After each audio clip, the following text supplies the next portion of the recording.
नमस्कार मित्रांनो, तिसऱ्या टप्प्यातील मतदान 7 तारखेला होत आहे महाराष्ट्रातलं. त्याच्यामध्ये टोटल 11 जागांसाठीचं हे मतदान होणार आहे. मतदानासाठी महाविकास आघाडी, महायुती या दोन मेन आघाड्यांमध्ये जोरदार टक्कर चाललेली आहे. जिकडे तिकडे मोठ्या मोठ्या सभा, प्रचार सभा चालू आहेत. आपणही त्याचा आनंद घेतच आहोत. पण मित्रांनो, या तिसऱ्या टप्प्यात 2 टप्प्यातील महाराष्ट्रातलं मतदान संपलं. 11 जागांवर ऑलरेडी संपलेलं आहे. तिथं आताच्या एक्झिट पोल्सनुसार किंवा राजकीय विश्लेषकांनुसार घटलेला मतदानाचा टक्का पाहता तो फटका भारतीय जनता पार्टीला किंवा महायुतीला बसलेला दिसतोय. 11 मधल्या 7 ते 8 जागांवर आता सरळ सरळ बहुमत हे महाविकास आघाडीचे किंवा इंडिया आघाडीच्या उमेदवाराचं. आणि हे तिसऱ्या टप्प्यातील मतदान आता येत आहे, जिथे की 11 टप्प्यात 11 मतदारसंघातील निवडणूक होणार आहे. आणि 11 मतदारसंघांमध्ये निवडणूक होताना कुठले मुद्दे आपण मेन करून लक्षात ठेवले पाहिजेत, कोणत्या मुद्द्यांना धरून मतदान केलं पाहिजे, आणि आपण काय चुकत तर नाही, किंवा जे कोणी द्विधा मनस्थितीत आहे की मी मतदान करू, कुठं मतदान कोणाला करू का करूच नको. सगळ्यात पहिली गोष्ट तर मतदान करायचा नाही हा ऑप्शन तुमच्यापाशी नाही, तुम्ही तो ठेवू पण नका. एक नैतिकता म्हणून सांगतो, आपल्याला दिलेला लोकशाहीने सगळ्यात मोठा अधिकार आहे तो मतदान. येणाऱ्या काळामध्ये आत्ताच्या स्थानिक स्वराज्य संस्थांच्या निवडणुका झालेल्या नाहीयेत गेले 2-2.5 वर्ष, त्या होतील का नाही ही प्रश्नचिन्ह लोकांसमोर असताना तुम्ही मतदान करणार नाही हा ऑप्शन ठेवू नका. जिथे कुठे असाल तिथून आपल्या मतदारसंघांमध्ये जावा, आपल्या मतदानाच्या ठिकाणी जावा, तिथे मतदान करा. 300 किलोमीटर लांब आहे, 200 किलोमीटर लांब आहे, 100 किलोमीटर लांब आहे, कुठं गावातली निवडणूक आहे, कुठं सोसायटीची निवडणूक आहे असं म्हणून शहरांमध्ये बसू नका. मतदानाच्या आपापल्या ठिकाणी जावा आणि मतदान नक्की करा. आणि हे मतदान करताना कोणते कोणते मुद्दे लक्षात ठेवायचे यावर मी आपला आजचा व्हिडिओ बनवला आहे. तर लक्षात ठेवा, 2014 साली भारतीय जनता पार्टीचं सरकार या देशामध्ये आले. 2019 साली सुद्धा पुन्हा मोदींच्या रूपाने दुसऱ्यांदा ते पंतप्रधान झाले. 2014 पासून 24 पर्यंत नरेंद्र मोदी हे 10 वर्ष पंतप्रधान राहिले. सरकार आल्यानंतर आतापर्यंत मोदींनी ज्या काही घोषणा दिल्या होत्या त्याचा कितपर्यंत पूर्तता केली, लोकांच्या मनामध्ये मोदींच्या बाबतीत कसं घर तयार झालं, त्यांनी एक वेगळा प्रोपोगंडा घेऊन लोकांच्या मनामध्ये घर केलं. हिंदुत्ववादीचा त्यांचा अजेंडा कायम त्यांनी समोर ठेवला. देशामध्ये राजकारण करताना देशाला मोठ्याच ठिकाणी मोठ्या स्थळी न्यायचे, देशाचं नाव खोटे देशभक्ती किंवा खोटं राष्ट्रप्रेम दाखवून त्यांनी लोकांची मतं मिळवण्याचा प्रयत्न केला. काश्मीर पासून कन्याकुमारी पर्यंत त्यांनी मोठमोठी आश्वासनं दिली. ती आश्वासनं पूर्तता करण्यात त्यांना कितपत यश आलं. तर या संबंधित या 10 वर्षातील जे काही प्रश्न आपल्या समोर आवासून उभे राहिलेले आहेत त्या प्रश्नांबद्दल मी आता बोलणार आहे. त्यातला मूळ मुद्दा म्हणजे आपल्या महाराष्ट्र हे देशातील एकमेव असं राज्य आहे की ते सगळ्यात जास्त जीएसटी केंद्राला देतं किंवा टॅक्सच्या स्वरूपातला पैसा केंद्र शासनाला देतं. हे सर्व असून सुद्धा महाराष्ट्राला मिळणारी सापत्निक वागणूक ही केंद्र शासनाच्या 10 वर्षाच्या कारभारातून दिसत येते. गेली अनेक वर्ष झालं महाराष्ट्र हा देशातील सर्वात मोठा आर्थिक उलाढाल करणारं राज्य आहे आणि ते राहणार सुद्धा. जरी आता महाराष्ट्रातले मोठमोठे प्रकल्प, मोठमोठ्या संस्था दिल्लीच्या आशीर्वादाने गुजरातकडे वळवून नेण्याचा प्रयत्न जरी केलेला असला तरी आज सुद्धा महाराष्ट्रात येणाऱ्या उद्योगपतींची संख्या ही इच्छुक उद्योगपतींची संख्या खूप मोठ्या प्रमाणात आहे. अर्थात देवेंद्र फडणवीसांच्या काळात आणि या 2.5 वर्षाच्या शिंदे सरकारच्या काळात कुठलाही मोठा प्रकल्प जरी महाराष्ट्रात आलेला नसेल उद्योगाच्या बाबतीतला, तरी सुद्धा अजून सुद्धा लोक वेट पाहू नयेत की सरकार बदलेल. मोठमोठे उद्योगपती वाट पाहू नयेत जगभरातील की नंतर आपल्याला या ठिकाणी इन्व्हेस्टमेंट करायचे आहेत आणि मोठमोठे उद्योग या राज्यामध्ये येणार आहेत. ह्या सर्व गोष्टी आहेतच ऑलरेडी, पण त्यासोबत एवढं सर्व आपण जीएसटी देत असेल तरी आपल्याला त्याचा मिळणारा लाभ हा खूप कमी आहे. आपले जरी हायवेज वगैरे तुम्हाला बांधून झालेले असतील तर ते कर्जात बांधलेले हायवे अशा पद्धतीला नसेल, तसं नाही तर आपण गाड्या घेताना जो रोड टॅक्स देतो एवढा टॅक्स देऊन सुद्धा आपल्याला टोल नाके एवढ्या मोठ्या प्रमाणात का भरावे लागत आहेत. अर्थात माहिती आपल्याला की सिमेंटमध्ये बांधलेले रस्ते मोठा खर्च आहे आणि त्या मोठ्या खर्चांचाच वसुली करण्यासाठी पुन्हा तुम्ही टोलच्या मार्फत ते वसुलीही करणार आहात. भयानक पद्धतीचे टोल लावलेत. हजार रुपये टोल आता ते समृद्धी महामार्ग सारख्या रस्त्यांना हजार रुपयेपर्यंत टोल द्यावे लागत आहेत. 750-800 पर्यंतचा टोल पुणे मुंबई या एक्सप्रेस हायवेसाठी द्यावा लागत आहे. आणि अशीच परिस्थिती बऱ्याच ठिकाणी भरपूर मोठ्या महामार्गांवरही आहे. आणि हे सर्व असताना आपल्याला होणारा तो फायदा जीएसटीच्या मार्फतला खूप कमी आहे. दुसरी गोष्ट बोलायला गेलं तर 2014ला महाराष्ट्रात इलेक्शन किंवा देशात इलेक्शनच्या घोषणा करत असताना नरेंद्र मोदींच्या जिकडे तिकडे सभा झाल्या, फेम तयार करण्यात आले, सभा लोकांची गर्दी करून भरवण्यात आले आणि एक काँग्रेसच्या विरोधातलं वातावरण तयार करून येणाऱ्या 100 दिवसामध्ये जो काही काळा पैसा परदेशात गेलेला आहे तो आम्ही भारतात माघारी आणू आणि तो तुम्हाला वाटलं तर 15-15 लाख रुपये येतील अशा पद्धतीचं त्यांनी वक्तव्य केलं होतं नरेंद्र मोदींनी.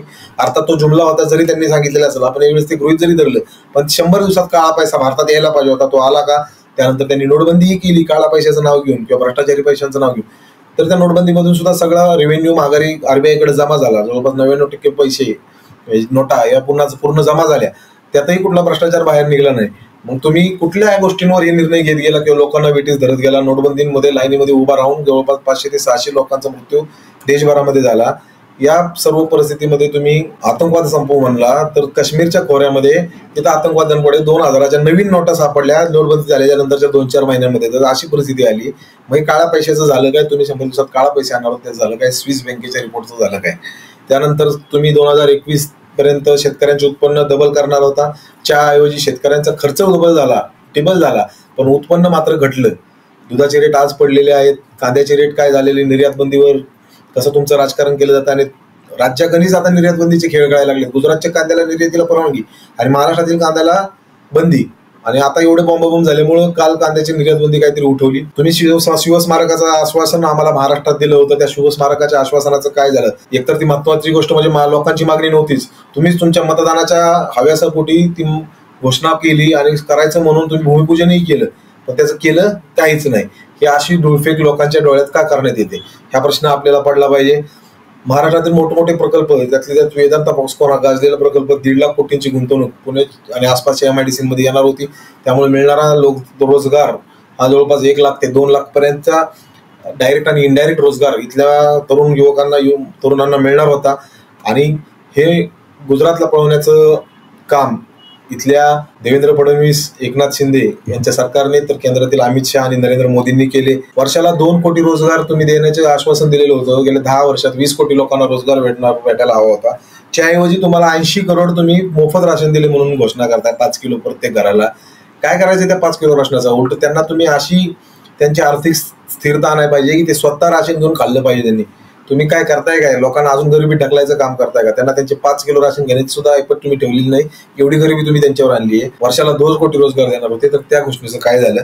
त्यानंतरचा उद्योगपतींची तुम्ही कर्जमाफी करता. 16 लाख करोड रुपये इकडे शेतकऱ्यांची कर्जमाफी करायला तुमच्याकडे पैसा नाही, किंवा शेतकरी कर्जमाफीच्या ऐवजी जी काही MSP मागतोय ते पैसे तुम्हाला वाढवून देतात, किंवा हमीभाव मागतोय तर हमीभाव तुम्हाला वाढवून देता येत नाही. एवढी भयंकर परिस्थिती. तेला मिठावर तुम्ही GST लावलेला आहे. तुम्ही दुधावर GST लावण्याचा प्रयत्न करताय. तुम्ही काही इंग्रजांसारखा कर वसुली चालू केलेली आहे का? हा प्रश्न आपल्याला पडायला नको का? इंग्रजांच्या प्रमाणे जे ते शेतसारा किंवा तुमच्या प्रत्येक गोष्टीवर कट मारायचे, धान्य जरी बाजारात गेले तर त्यातले पोताडे काढून घेतले जायचे लोकांचे, तशा पद्धतीचं सरकार आता आलेलं आहे का?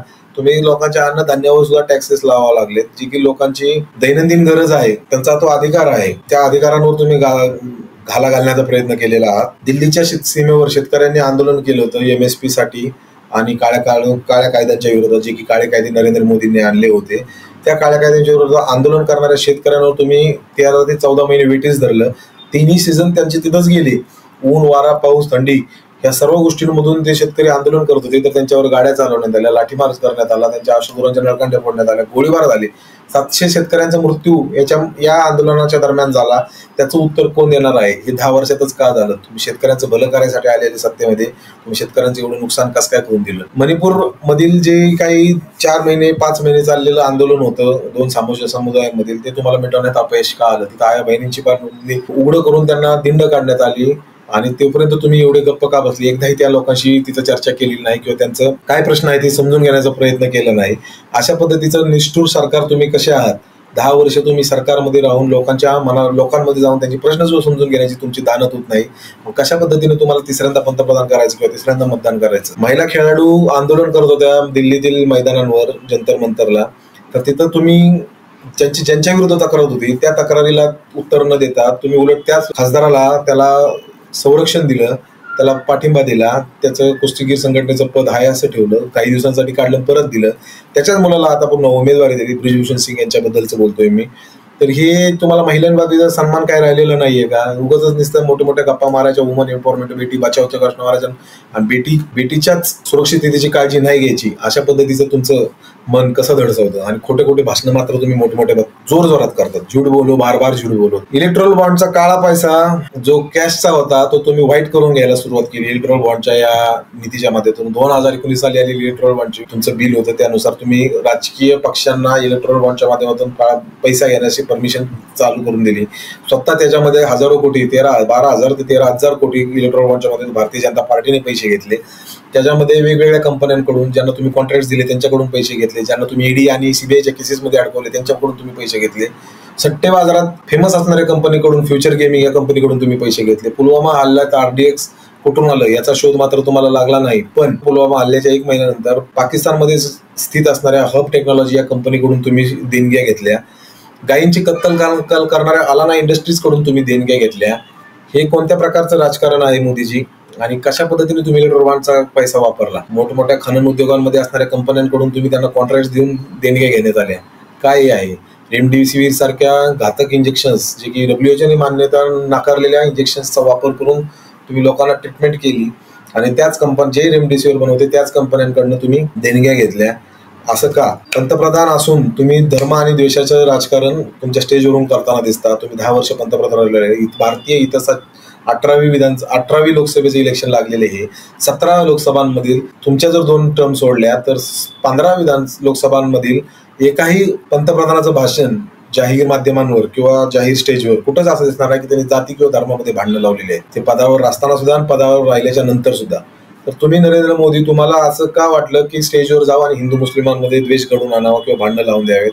अमुक पक्षाच्या जाहीरनाम्यामध्ये संपत्ती लुटण्याचा आणि मुसलमानांचा वाटण्याचा त्यांचा डाव आहे असं का बोलावं लागलं? हिंदूंच्या मंगळसूत्रावर त्यांचा घाला घालण्याचा डाव आहे असं तुम्हाला का बोलावं लागतंय? तुम्ही पंतप्रधान आहात एका देशात. आपलं धर्मनिरपेक्ष असं राज्य आहे. आपली लोकशाही ही जगातील सर्वात मोठी लोकशाही आहे. सर्व धर्म, हिंदू, इस्लाम, शीख, ईसाई सोबतच इतर सर्व धर्मांना सोबत घेऊन जाणारी आपली ही लोकशाही आहे. आणि ही लोकशाही गुण्यागोविंदाने नांदत असणारी लोक यांच्यामध्ये तुम्ही द्वेष निर्माण करण्याचा का प्रयत्न करत आहात? शेतकऱ्याच्या खतांवर, तणनाशकांवर सुद्धा तुम्ही GST लावला. शेतकऱ्यांचे उत्पन्न तुम्ही डबल करायला निघालेले होते. 18% GST शेतकऱ्याच्या ठराविक खतांवर आहे. त्याचे वाढलेले रेट्स तर वेगळेच. 150ची युरियाची बॅग तुम्ही 250-300ला नेली. DAPचा खत तुम्ही 400वरून 1300-1400ला नेला. आणि अशा पद्धतीने तुम्ही वाढलेले सर्व भाव असताना लोकांना शेतकऱ्यांना तुम्ही किसान सन्मान योजनेच्या 2000चं गाजर देता आणि सांगता की किसान सन्मान आम्ही राखला. कुठल्या पद्धतीचा हा सन्मान आहे? हजारो कोटींची लूट खतांच्या मार्फत आणि GSTच्या मार्फत शेतकऱ्यांचीच करता. तर सगळे भ्रष्टाचारी, इतर पक्षांमधले, स्थानिक पक्षांमधले, त्यांना संपवण्याच्या कारस्थाना पोटी ते सगळे भ्रष्टाचारी तुम्ही तुमच्या पक्षात ED आणि CBI इन्कम टॅक्सचा वापर करून घेतण्यात आले. प्रत्येक राज्यांमध्ये हेच घडलेले. ते फक्त इथं नाही घडलेले. दिल्लीपासून कन्याकुमारीपर्यंत प्रत्येक राज्यामध्ये हेच घडत आलं. आणि हे सर्व घडत असताना सुद्धा सगळे भ्रष्टाचारी भाजपमध्ये गेलेत आणि भ्रष्टाचार मुक्त करायला निघालेले होते. ते भ्रष्टाचार युक्त भाजप तुम्ही करून टाकलं. देश भ्रष्टाचार मुक्त करायला निघालेले होते. अशी वेळ तुमच्यावर का आली? प्रज्वल रेवन्ना सारखे कर्नाटकामधील खासदार राहिलेले लोक ज्यांनी 3000 त्यांचे अश्लील व्हिडिओ बाहेर आले, त्यांनी महिलांवर अत्याचार केले, मास्क रेपिस्ट म्हणून त्यांना राहुल गांधी यांनी त्यांच्यावर आरोप केलेले आहेत. अशा लोकांना तुम्ही संरक्षण दिलं, त्यांना जर्मनीला पळून जाण्यात त्यांना मदत केली आणि त्यांच्यासाठी मतदान तुम्ही मागताय. ही तुमच्यावर वेळ का आली? अशा चुकीच्या पद्धतीच्या राजकारणात तुम्ही ह्या देशाला का गुंतवत चाललेला आहात? मराठा आंदोलकांवर तुम्ही लाठीचार्ज केला, लाठीमार केला आणि उलट त्यांच्यावरच खोट्या केसेस टाकल्या. त्या खोट्या केसेस मागे घेऊ म्हणून पुन्हा आश्वासनं दिली, ते पण आंदोलनानंतर. आणि त्या खोट्या केसेस आज तागायत मागे घेण्यात आलेले नाहीत. त्यांना रोजची डेट दिली जाते, थोड्या दिवसात घेऊ.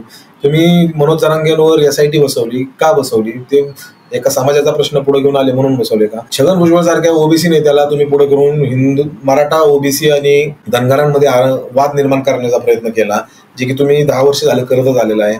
2014च्या तुम्ही प्रचार सभांमध्ये शब्द उचलून सांगत होता की पहिल्या कॅबिनेटमध्ये आम्ही धनगरांना आरक्षण वाढवून देऊ किंवा ठराविक प्रवर्गातून आरक्षण देऊ.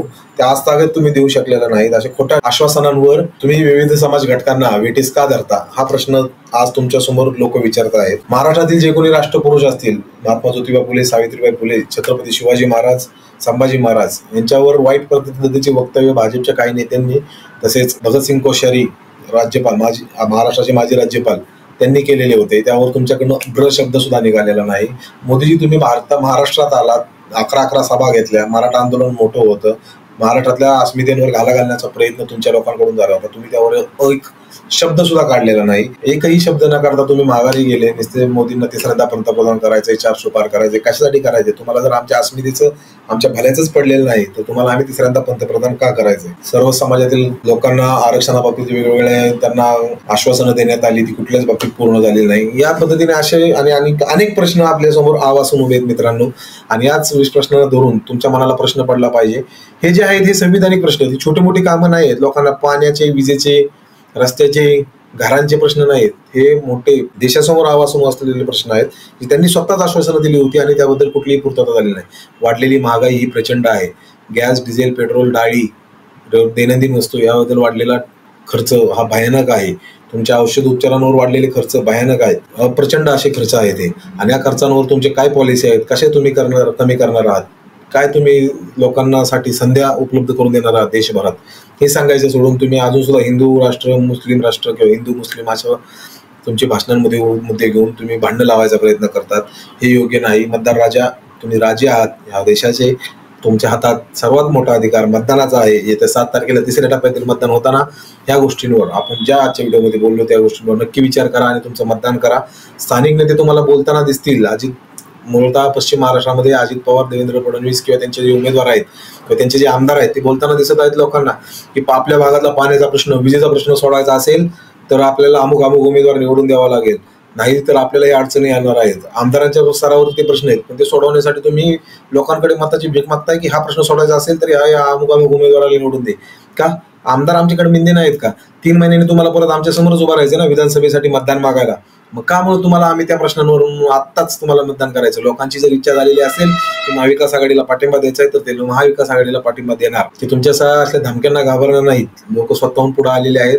लोकांना कळलेलं आहे काय योग्य आणि काय अयोग्य, काय खऱ्याचं आहे काय खोट्याचं आहे, कोण दडपशाही करते, कोण महाराष्ट्र फोडायची भाषा करते, कोण महाराष्ट्राला कमी करण्याची भाषा करते, काय चाललंय, काय अस्मितेवर घाला झाला, आमच्या संस्था पळवून नेण्याचा प्रयत्न आला, आमचे रोजगार बुडवण्याचे प्रयत्न चालू आहेत, शेतकऱ्यांचे प्रश्न मोठे आहेत, महिलांचे प्रश्न मोठे आहेत, युवक तरुणांचे प्रश्न मोठे आहेत. आणि हे सर्व असताना ही जनता तुमच्या भूलथापांना आता बळी पडणार नाही आणि तुमच्या विरोधातलं हे वारं असंच चालू राहील. आणि 4 जूनला एक मोठी घडामोड ह्या देशाच्या पटलावर घडेल. सरकार आलटीपलटी होईल आणि पुन्हा इंडिया आघाडीचं सरकार येण्याची शक्यता आता नाकारता येत नाही. विश्लेषकांकडून सुद्धा तसंच बोललं जात आहे. तर आपणही 7 तारखेला मतदान करताना या गोष्टींवर लक्ष ठेवावं. तुर्तास इथंच थांबतो. सूरज स्पीक लाईव्हला जॉईन झाल्याबद्दल तुमचे खूप खूप आभार.